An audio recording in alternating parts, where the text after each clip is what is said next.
Como estudioso de la obra del Inca Garcilaso de la Vega, ¿no? En el texto Pensar un mundo durable para todos, hay una anécdota que cuenta uno de los autores, ¿no? De la filosofía sucursalera, Ajá, que, bueno, aquí le llamamos algo así como anatopismo, ¿no? ya, Y la filosofía sucursalera es aquella que reclama la influencia de autores europeos en América, y claro, nosotros los americanos nunca hemos tenido influencia en Europa. Pero veo que en tu trabajo, en tu estudio, sí, más bien es a la inversa, ¿no? Porque cuando tú estudias a Lincoln Garcilaso, no, tú afirmas que los sí, comentarios reales influyó drásticamente en la filosofía europea, sobre sí, todo en el enciclopedismo.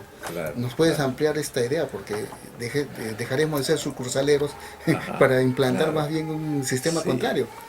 Cierto, esa expresión la utiliza Enrique Dussel, ¿no? En el debate que tuvimos, él hace hincapié, dice, ¿y usted qué es? Usted es husserliano.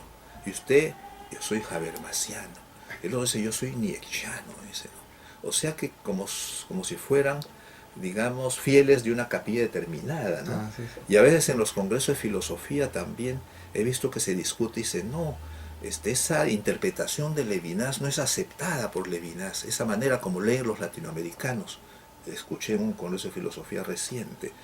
O sea, como si nosotros necesitáramos la aprobación de un pensador europeo para decir si le estamos interpretando bien o mal. ah, sí. O sea, esa manera de pensar, o más bien esa dimisión del pensar, hace como si nosotros fuéramos una mesa de partes, pues, Ah, ¿no? sí. O sea, el Ah, tema de la recepción. ah, sí. Somos Filósofo una de mesa de recepción. recepción, ¿no? Aquí vienen los filósofos, en las facultades nos enseñan a los autores y entonces no aprendemos a pensar con nuestra propia cabeza, ¿no es cierto? A pesar de todo este pasado complejo. Entonces, para mí, en el caso del Inca Garcilaso, tal vez para romper un poco ese mito sucursalero, yo más bien me preocupé en estudiar qué incidencia había tenido el Inca Garcilaso en el pensamiento del siglo XVI y XVII y el XVIII, ¿no es cierto? Entonces, eh, por ejemplo, desde la publicación de La Florida en 1596, la primera parte de los comentarios reales en 1609, la segunda parte de los comentarios reales que el editor cambia por segunda parte y pone Historia. Historia General del Perú, cuando él no quería suscribirse como historiador, eso es de 1617, cuando él ya Póstumo. fallece el 16, ¿no es cierto? Bueno, esos libros, primeramente, pues ahí el Inca Garcilaso eh, construye a partir de su experiencia americana, de su condición de mestizo y de sus muchas lecturas, porque hay que decir que Garcilaso es un gran lector de los textos de los propios cronistas, pero también de los libros, los grandes libros del pensamiento europeo, ¿no es cierto? Lee ¿cómo se llama? Los comentarios de Julio César, lee a Cicerón, a Plutarco, lee a los grandes clásicos como Bodin, ¿no es cierto?, que es un jurista eh, y economista y pensador, y lee a León Hebreo, del que se Claro. convierte el primer traductor en español. O sea que es un gran erudito. O sea, no es un improvisado, es, digamos, para el estándar intelectual de esa época, era un gran erudito. Claro. Bueno, Claro. por eso pudo traducir las obras que ha producido y inmediatamente eso generó un interés en toda Europa. Primero, que la estrategia comunicativa de Inca Garcilaso fue muy acertada. Él primero, no se quiso llamar historiador, quiso decir comentarios reales. Y esa cierta ambigüedad de reales puede señalar que se trata de comentarios, digamos, de las realezas Claro. americanas, pero en realidad son comentarios de la realidad americana, ¿es cierto? Las realidades sociales, políticas, y él dice, yo hago comentos de aquello que los españoles no pudieron decirlo bien porque no hablaban la lengua quechua. Así es. No podían preguntar en quechua y tampoco no podrían es entender lo que les respondía. Entonces él anota en varias ocasiones esos errores. Entonces, y él se asume, ¿no es cierto?, como inca. Eso como estrategia comunicativa fue excepcional y bien acertado, porque luego sus lectores del siglo XVI y XVII decían, pero ¿para qué vamos a hacer especulación? Leyendo, en lugar de leer a uno de los cronistas españoles, mejor leíamos al Inca, porque él es una autoridad, ¿no es cierto? Este es un autor que vino, es un cronista que vino a ver, y este es un Inca que nació allá y es de origen noble y es ilustrado y tal, y además su prosa era mucho más simpática, mucho más ameno, digamos, que algunos cronistas españoles. Bueno, entonces, esta capacidad de influencia llega al siglo XVI y XVII. En el XVI, ¿quiénes son sus lectores? El XVI y principio del XVII. Una figura como Hugo Grotius. Grotius, que es el fundador del derecho internacional, el primer pensador de la autodeterminación. Grotius es el que escribe ese tratado sobre la libertad de los mares, porque él era holandés. Y España oprimía a los Países Bajos en ese momento. O sea, ese Grotius era un independentista.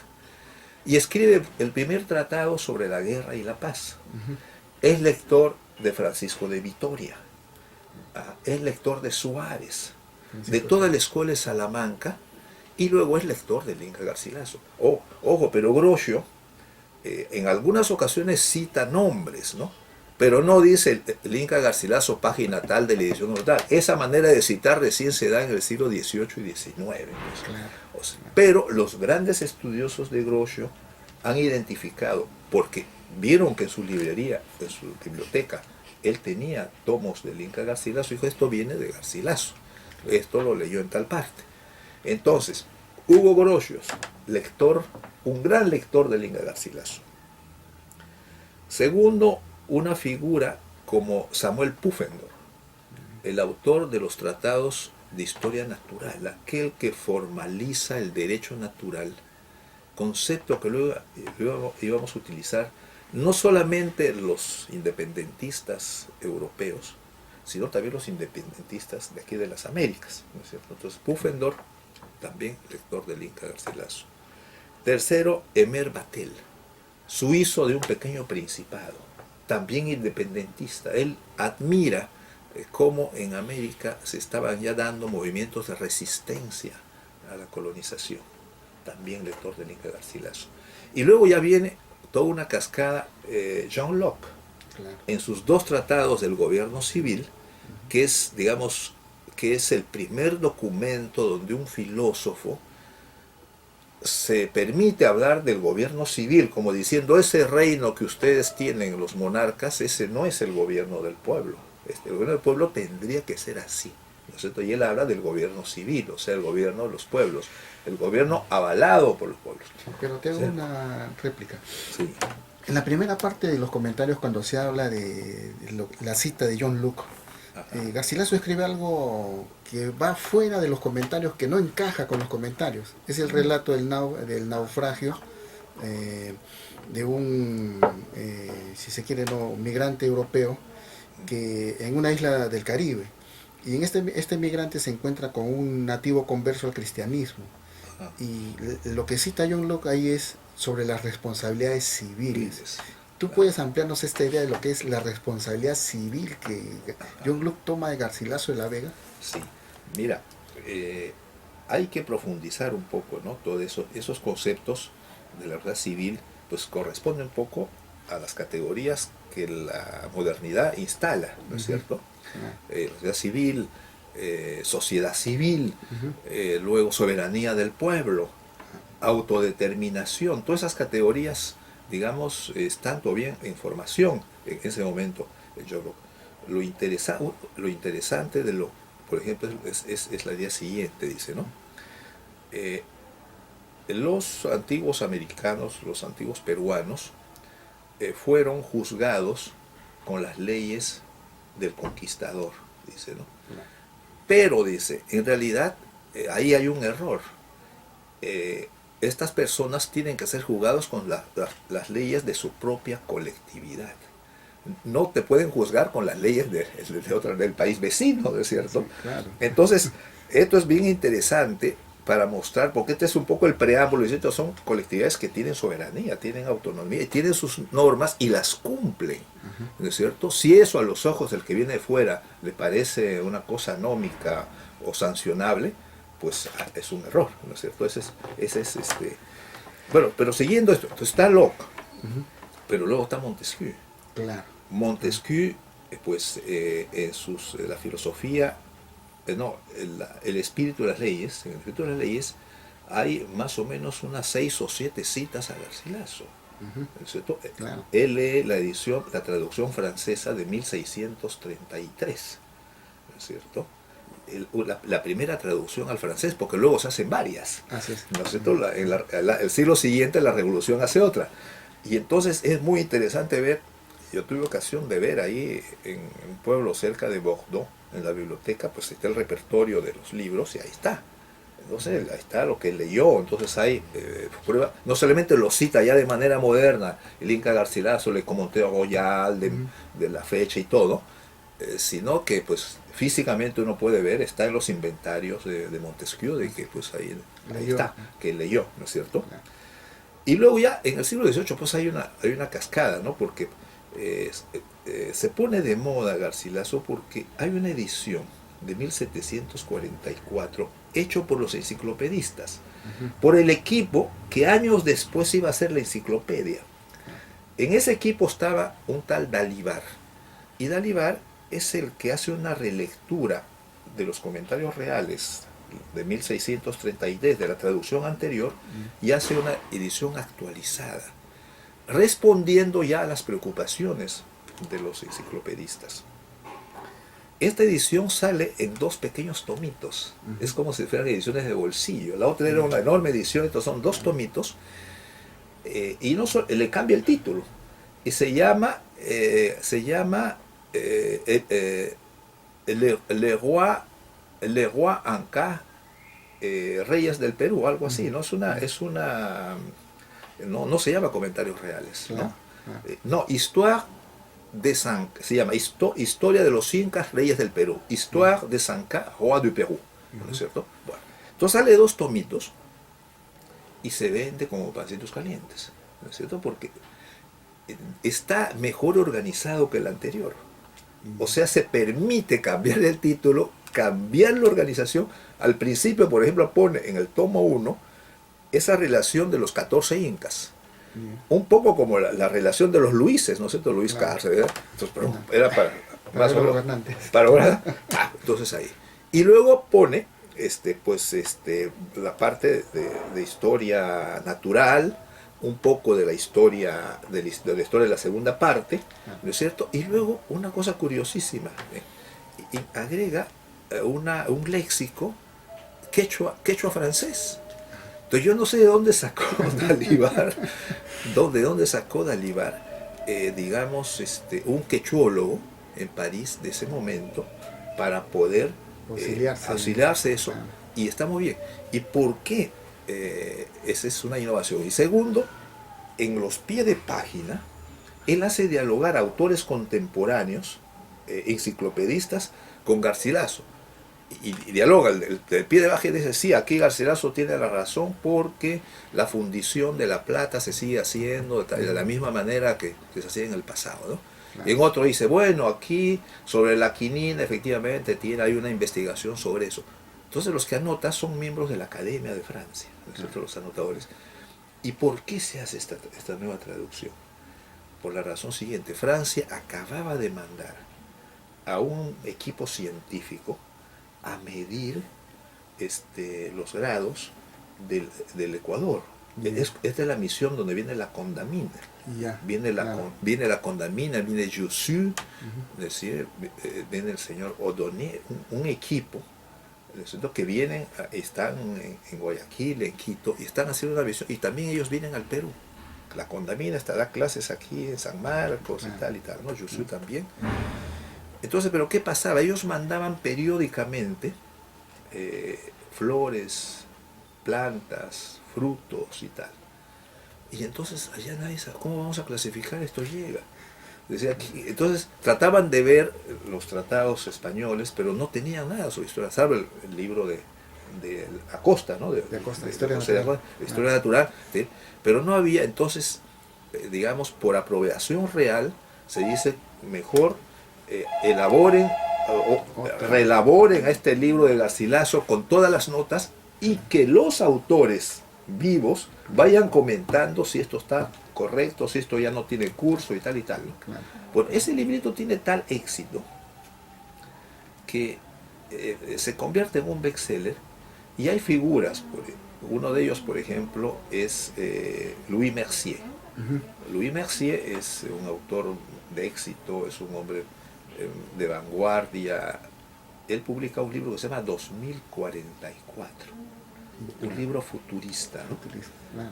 Y dice que está hecho, en una edición dice que se hizo en Holanda, y puede ser, y en otra dice que se hizo en Londres, pero en realidad se hizo en París. Era una manera de evitar la censura. Claro. Pero ¿qué dice entonces Louis Mercier? Louis Mercier lo que le llama la atención es que las cosas que dice Garcilaso, esa alteridad, esa otredad que cuenta Garcilaso, le llama tanto la atención que él dice que el futuro de su país o el futuro de un nuevo país, un nuevo estado, tendría que ser como, como ese país que cuenta Garcilaso.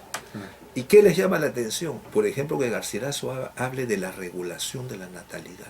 Nadie había hablado de eso, de que hay una relación, una correlación entre la cantidad de personas que viven en una tierra y se aumenta, entonces hay que darle tierras, y que el Inca les daba tierras a las familias. Eso, digamos, para una sociedad servil, decía, pero eso no, aquí no nos dan nada los reyes, ¿no? Nos explotan. Luego les llama la atención que haya esta donación que les hace el Estado de comida. Por ejemplo, dice, bueno, a los trabajadores les dan 2 mudas de ropa, dice. Entonces dice, pero 2 mudas de ropa en esa época era, pucha, o sea, les dan ropa, ¿no?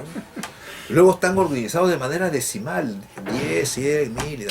Entonces, o sea, todo eso, todo esto que era nuestra alteridad, o sea, lo que Garcilaso cuenta de una manera sencilla lo que ha sido, entonces ellos lo asumen como una cosa utópica. No utilizan la palabra utópica, si eso lo atomen diciendo nuestro futuro, nuestra revolución la vamos a hacer para ser como ellos, dice. Fíjate cómo es al revés, para ser como ellos. Entonces, y ahí ya viene, años después, y entonces clasifican que a todos esos lectores de Garcilaso que han publicado cosas y se han basado en él, les han llamado los utópicos. Pero no está solamente Mercier, sino también está el primer tratadista ecológico que hace un tratado sobre la naturaleza. Hay un autor, ahorita les voy a decir el nombre. Ah, no. Buffon es lector también de Garcilaso, porque además la remisión de estas cosas de Quito llegan al jardín de plantas que dirige Buffon. Entonces él tenía el trabajo de clasificar eso por encargo del rey. Entonces Buffon lo menciona a Garcilaso, ¿no? Entonces luego está el abate Genti, que es un curita también, que hace un pequeño tratado sobre la contribución de América a la felicidad del mundo. Fíjese que, como diciendo, América tiene el destino de darnos felicidad porque nos manda plantas, ideas, o sea, toda esa alteridad es sorpresiva. Y luego, pues, todos los revolucionarios, es decir, que son cultos, por ejemplo, el líder de los girondinos, Jacques-Pierre Brisson, él que fue a aprender a hacer la revolución en Estados Unidos, con la revolución de independencia americana, claro. Lector en español, lector del Inca, él lo menciona en sus discursos, ¿no es cierto? Claro. Entonces, toda esa generación de la Revolución Francesa,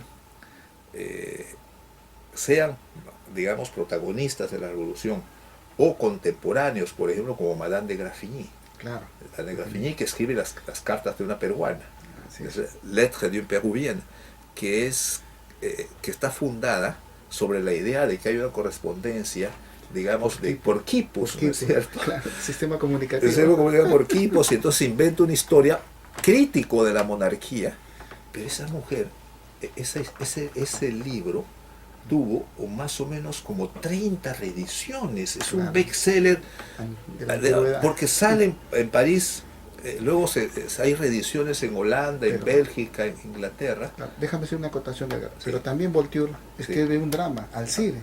Claro, claro. Y están tratados sobre una princesa, una ñusta inca. Así es, Alcide, claro, que es una obra de teatro. Voltaire es otro de los lectores del Inca Garcilaso, ¿no es cierto? Y luego